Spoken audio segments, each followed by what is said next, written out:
बिस्मिल्लाहिर्रहमानिर्रहीम, अस्सलाम वालेकुम। मेरा नाम है नवीद शेख और आप देख रहे हैं मेरा यूट्यूब चैनल। तरीके अदम एतमाद के हवाले से इमरान खान साहब का जो कड़ा वक्त है, बल्कि कड़ा इम्तिहान जो है वो शुरू हो चुका है। आज कमालिया के अंदर उन्होंने बड़ी धुआंधार तकरीर की। फिर इसी तरह बिलावल भुट्टो जरदारी ने पारा चनार के अंदर कप्तान की विकटें गिराने की मुकम्मल कोशिश की। फिर परवेज़ इलाही साहब से PTI का वफद मुलाकात करने के लिए गया और उसके बाद जो परवेज़ इलाही की जानिब से स्टेटमेंट मीडिया को दी गई जो आई, वो बड़ी ही खौफनाक थी, रोंगटे खड़े कर देने वाली थी हुकूमत के लिए ख़ास तौर पर।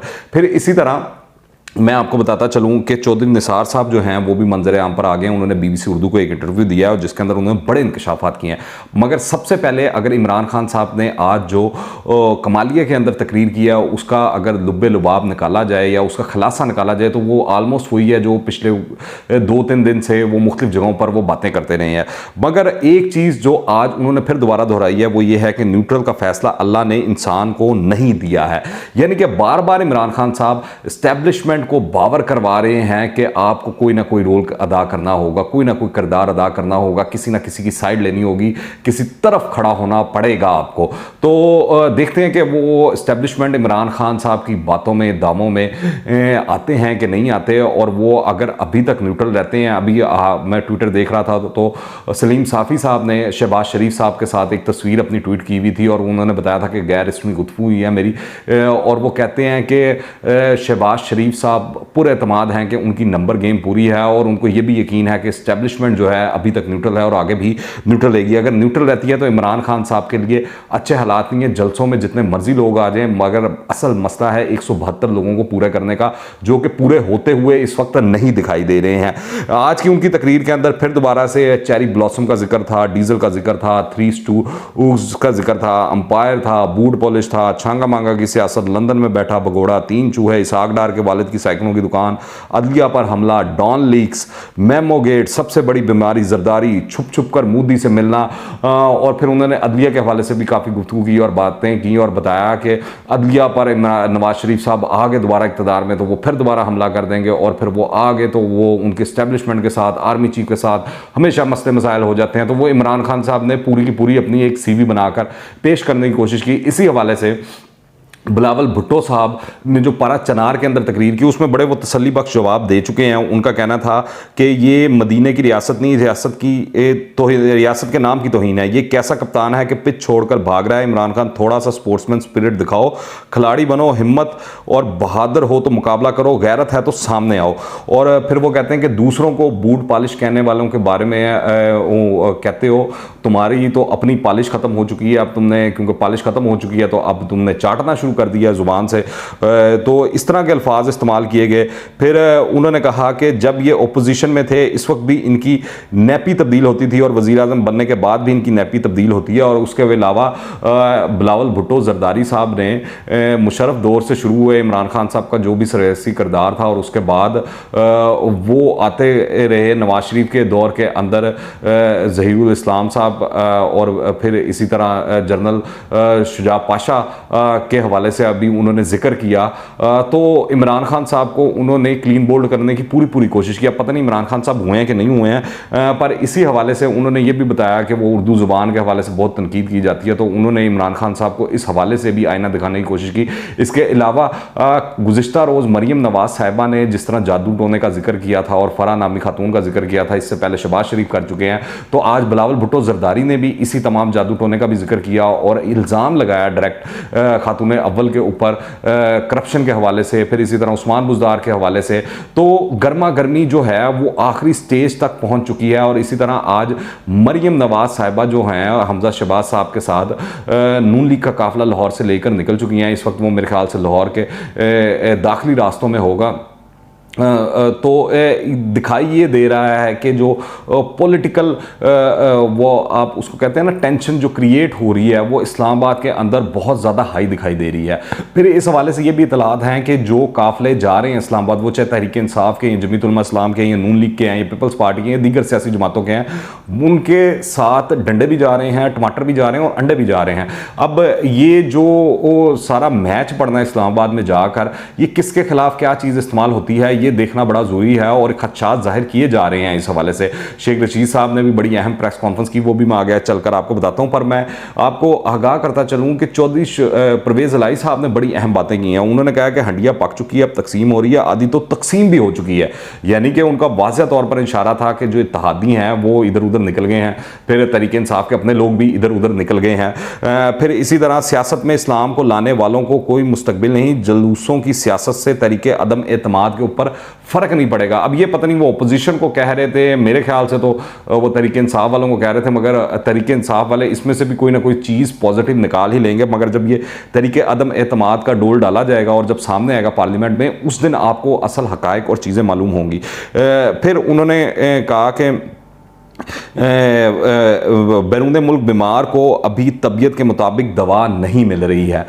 तो ये वाज़ह तौर पर नवाज शरीफ साहब के जानिब इशारा था कि जब हालात बेहतर होंगे, साजगार होंगे तो वो वापस आ जाएंगे। अभी तो बेहतर नहीं है उनके लिए, साजगार नहीं है, तो इस वजह से वापस नहीं आ रहे। फिर चौधरी निसार अली खान साहब खुलकर सामने आ गए, उन्होंने बता दिया कि मैं रात के अंधेरों में लोगों से जाकर नहीं मिलता और मेरी कोई इमरान खान साहब से गुज़िश्ता 3-4 दिन क्या पिछले 1 माह या 1.5 साल के अंदर कोई मुलाकात नहीं हुई है, बल्कि कई सालों में कोई मुलाकात नहीं हुई है और वो कोई जमात ज्वाइन करने का इरादा नहीं रखते। और तहरीक इंसाफ का जो कल जलसा होने जा रहा है उस हवाले से उन्होंने कहा ना तो मुझे इन्विटेशन है और ना ही मेरा कोई इरादा है वहाँ जाने का। तो मैं देखूंगा जो भी मामला होते हैं, सारी चीज़ें होती हैं। फिर शेख रशीद साहब जो हैं उनकी बड़ी अहम प्रेस कॉन्फ्रेंस थी। सुबह सुबह सबसे पहले आते साथ उन्होंने चौके छक्के लगाने की कोशिश की। उन्होंने कहा कि ये 3 या 4 तारीख को अगले माह की ये तरीके अदम एतमाद पर वोटिंग हो सकती है। इस सिलसिले में कहा जा रहा है कि वो शाह महमूद कुरैशी साहब ने वो जो एक शुर्ली छोड़ी है जनूबी पंजाब सूबा महाज वाली, वो उन्होंने बिल कौमी असम्बली में दे भी जमा भी करवा दिया है। वो स्पीकर कौमी असम्बली असद कैसर ने पीर के लिए वो मंजूर भी कर लिया और सारा कुछ वो लिस्ट में शामिल कर दिया।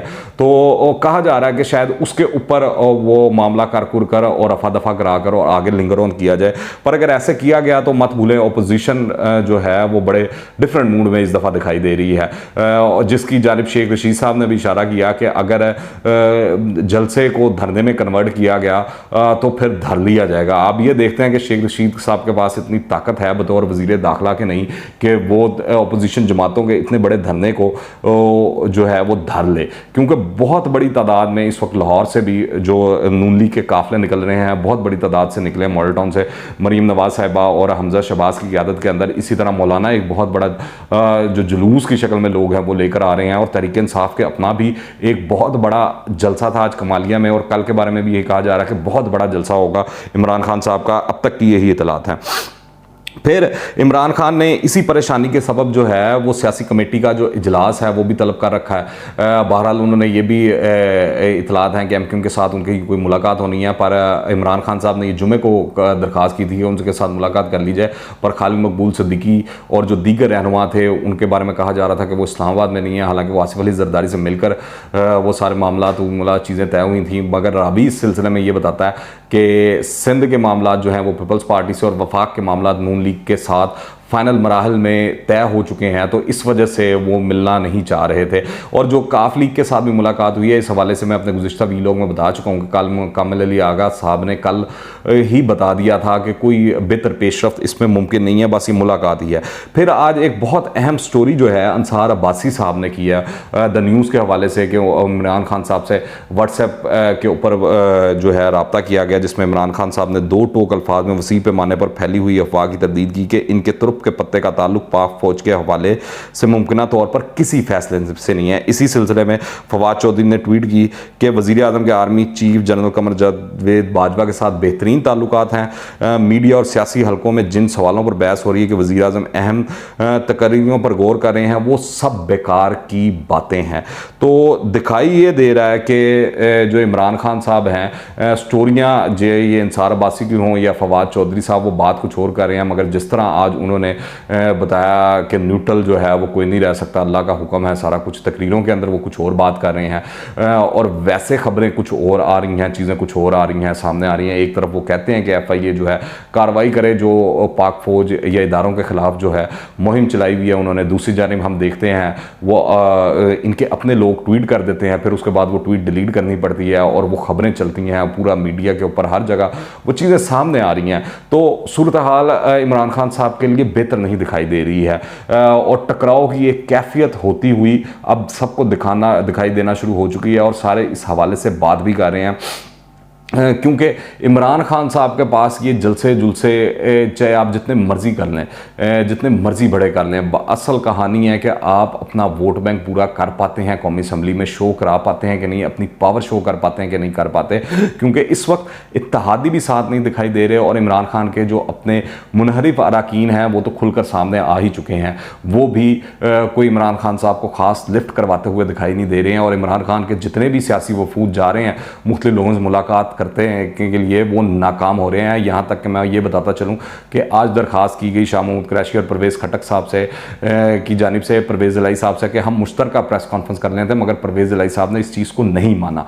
तो देखते हैं आने वाले दिनों में किस तरह सूरत हाल बदलती है। अलबत्ता कल का दिन बहुत अहम है, पूरा पाकिस्तान का मीडिया के बड़े बड़े एंकर्स, बड़े बड़े लोग जो हैं इस वक्त इस्लामाबाद में मौजूद हैं और इसी तरह जो सियासी कारकुन हैं तमाम सियासी जमातों के, वो भी इस्लामाबाद की पहुंच चुके हैं बहुत से लोग, और बहुत से लोग इस्लामाबाद की तरफ निकल पड़े हैं, जा रहे हैं। जैसे तहरीक इंसाफ के लोगों ने कल भी निकलना है और इसी तरह नून लीग के लोगों ने भी, जमीयत उलमा इस्लाम के भी, पीपल्स पार्टी के भी और दीगर जमातों के भी लोगों ने इस्लामाबाद की जानिब रुख करना है। तो कल का दिन जो है एक बड़ा पावर शो इस्लामाबाद में होता दिखाई दे रहा है और इस तरह लग रहा है कि पीर के रोज़ ईद मनाई जाएगी, क्योंकि कल शाम के बाद इस तरह लग रहा है कि चांद रात होगी और पीर के रोज़ ईद होगी।